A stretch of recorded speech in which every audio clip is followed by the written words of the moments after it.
very good unit. A lot of TOS players get one observer and then they stop production. But why not get more? They're so cheap right now. Yeah, you know, observers are a very nice unit, and it's always good to keep them in a position that they may not get spotted in the base, you know, with all the turrets up, but he will be able to see any incoming forces that do end up leaving Turek's base, so he will see these Marauders and Marines as they start to leave, and he will be able to prepare for them. Now, we do see this third base. That's right, I'm about to get there. Here comes the drop moving across the back right now, right behind this third base. He's going to be engaging first to make sure that the units are out of position, and then he's going to be dropping. And that's a very smart move. Look at that force field. Very nice. Kills a lot of Marines and Marauders there. And the drop is actually going to make it to the base. There comes the drop. Stalker's being warped in. But look at that very good usage of the buildings to protect his units. And charge lots have finished. These Marauders do effectively slow them down because they do have concussive shells. Now Blink is on the way from these Stalkers as well. These Marines and Marauders are doing such heavy damage right now. It's unbelievable, and he only loses 2 Marines and gets them the hell out of there. Nice pickup, nice damage, and nice job there from Turek. Now Turek does have this this floating factory, and that factory driver is going to do a little bit of sacrificial scouting as we see this force come out from Turek. Now this observer will be able to spot them, and indeed will follow Turek's forces out of their base to you know, watch what's going on and to be able to more effectively defend against anything that goes down. Another medvac is out. It was almost misrallied, and he would have lost that, but he's very smart. He's moving along. And you know what? He hasn't scanned for the observer yet. And he's a good player, so I'm assuming he knows it's there, and he's just going to be keeping it right where it is. He doesn't mind. And that threat of that drop is a very big threat. Look at Turek, Monchi actually having to split his forces. That's right. He's worried about another drop because he knows those dropships did not leave. But look at this, Stim right up into the base. He doesn't even have the time to force field, and the time, you know, that is so unfortunate for Monchi. He does throw down that Guardian Shield and throwing down some more force fields now. He will probably be able to clean this up with more warped in units, but he is going to take some heavy damage as the dropship drops down in the back of Monchi's mineral line, starting to do even more damage. This Colossus now starting to take heavy shots, loses all its shield, but will continue to live with full health. And look at that dropship go down, and the pickup of only 3 Marauders and 2 Marines are effectively out of the base. So, you know, heavy damage, heavy losses. Let's go ahead and take a look at the loss tab here. We see 6. Yeah, dude. About 3,000, over 3,000 minerals behind is Monchi. And guess what? There have been 27 workers killed for Turek, who's killed 27 to only 6 by Monchi. And that medevac is still back there threatening, but it's going to pull out because he knows he's done a lot of damage. He knows he's ahead by income. So he's not going to be worried about that. Oh my god, a DT being warped in. How did that get in there? You know, it's way there. Hard to say because maybe that warp prism went around the back of the base, knowing that there's a vulnerable spot in Turek's main mineral line. There aren't any turrets there or anything, so maybe that warp prism was able to do a little bit of damage and warp in a unit. But it did only kill 2 SCVs, so it's not like it did that much, you know. Yeah. Right now, here's a very interesting thing. Monchi is very far behind, is 20 food behind, but he's killed so much and his income is ridiculously high but he has to expand, because if he doesn't, he's gonna just lose the income from all of those SCVs. What? Wait a second.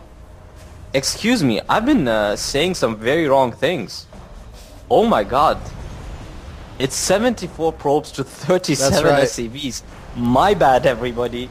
Forgive me for that. No problem, man. We all make mistakes, and it's early in the day, so we'll forgive you. A little bit of facepalm justice maybe needs to go down in the chat for that one. But we are seeing 74 probes compared to the 39 SCVs. So I'd say Turek is ahead in the ways of you know, kills and in the ways of damage that has been dealt, but he is not ahead in the ways of economy. His economy is not looking that well, and oh my god, this giant force from Monchi is starting to push in. They do take out one Marauder and one Marine. A big force is loaded up here in 4 medvacs, and let's see what happens. As it looks like Monchi will pull back a little bit. These 4 medvacs are looking mean. There's full of Marines and Marauders here. Let's see if he's gonna go for the income or the tech. He actually splits the medvacs. Oh my god, the Marauder, those stalkers are gonna be taking down one medvac. That's really bad. Wow, that was very ineffective by Turok. That was a pretty bad drop. You know, I think that dropping is not the way to go right now for Turok, as Monchi's keeping a very, very keen eye on his minimap, watching for any of those drops to go down and watching for any of that happening. So I think it's going to be important for Turok to take another big decision and do something else here. He is expanding into the 3rd area, but there is a proxy pylon here that will see this expansion. Now there's a lot of units amassing out here from Monchi that are starting to look very, very mean, sitting on the +2 attack upgrade, +2 armor upgrade. Now Turok is sitting at +2 armor and +2 attack for his bio, but the fact of the matter is he's mainly got bio, and there's some really high tier units here. Oh man, I think this is gonna be game, man. There's no way Turok can defend this right now. He's so far behind in units. He's about 60 food behind right now, 80 food right now. 80 food behind, and there's no way he can destroy this and macro up and do a good job. Because you know what? He's got 24 SCVs right now.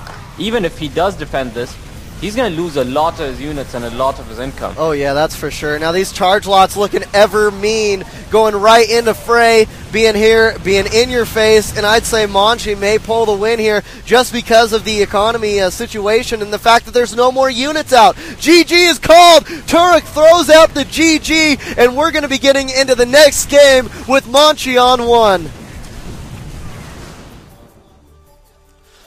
Wow. So there we have it, folks. There we have it indeed. And you guys, don't forget, you guys can see over there on our new overlay, we've got all our social networks. Please connect to us through those social networks. And we are going to be trying more and more social things as we go through. We will be getting that invite very soon into that 2nd game.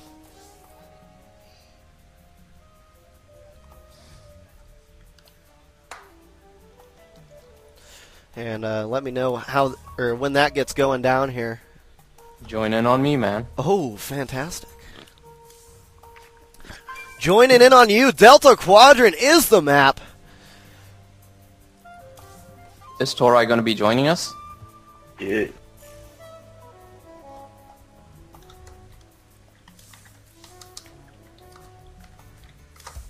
Now, is Turok gonna win this, or is he gonna just go out with 1 donut? I don't know, man. He does have 0 points, and Monchi is sitting on 1. This is a best-of-3 series, so the winner out of this game, you know, will decide whether we're going into a 3rd or whether it's over. I mean, that's just basically it. I'm stating the absolute obvious statements here, but I think we're all ready to go. Hopefully Turok will be able to turn this around for him and look as he's in a better position and you know, take down Monchi, because Monchi's playing pretty well today. He defended against those drops very well, and he did a good job. So yes, there are some Zerg players in the tournament. Somebody in chat was actually asking. So I think there are actually 9 Zerg players, 9 Terran players, and 10 Protoss players in the tournament. So I hope that answers your question, Goon Medicine. Well, here we go. I hope. Oh.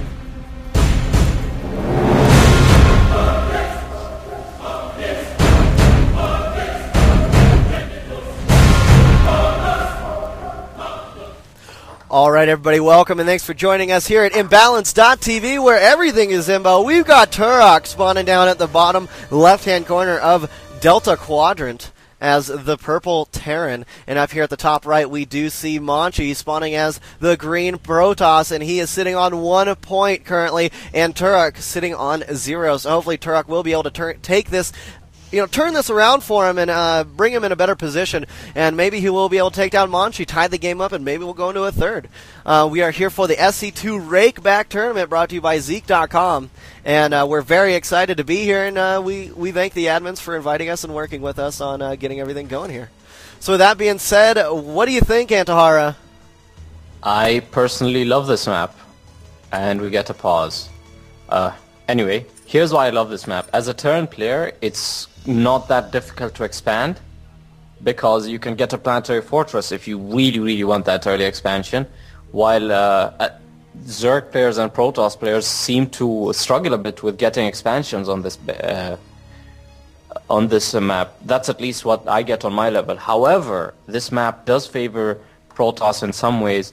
There are these ledges that I'm gonna move to once the game has been unpaused, where you can put a pylon and warp in units at the back of Terran's base, and that can be deadly if not scouted. So a lot of top level Terran players will actually place a supply depot behind the choke in order to see whether there's a pylon being warped in or not. Yeah.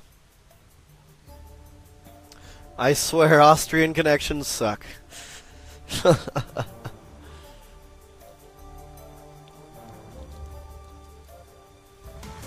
See, this is the choke I'm talking about. If you can just flip to my camera, I can show you. That. Yeah. Yeah. You see, you can place a pylon here, and you can warp in units here. So a lot of players will put a supply depot here in order to scout that. So early on in the game, there are lots of options for Protoss to harass on this map, while later in the game, Terran just seem a bit mid-game, not really late game. Terran actually has a bit more of an advantage just because he has those planetary fortresses, which helps him defend these very wide open expansions.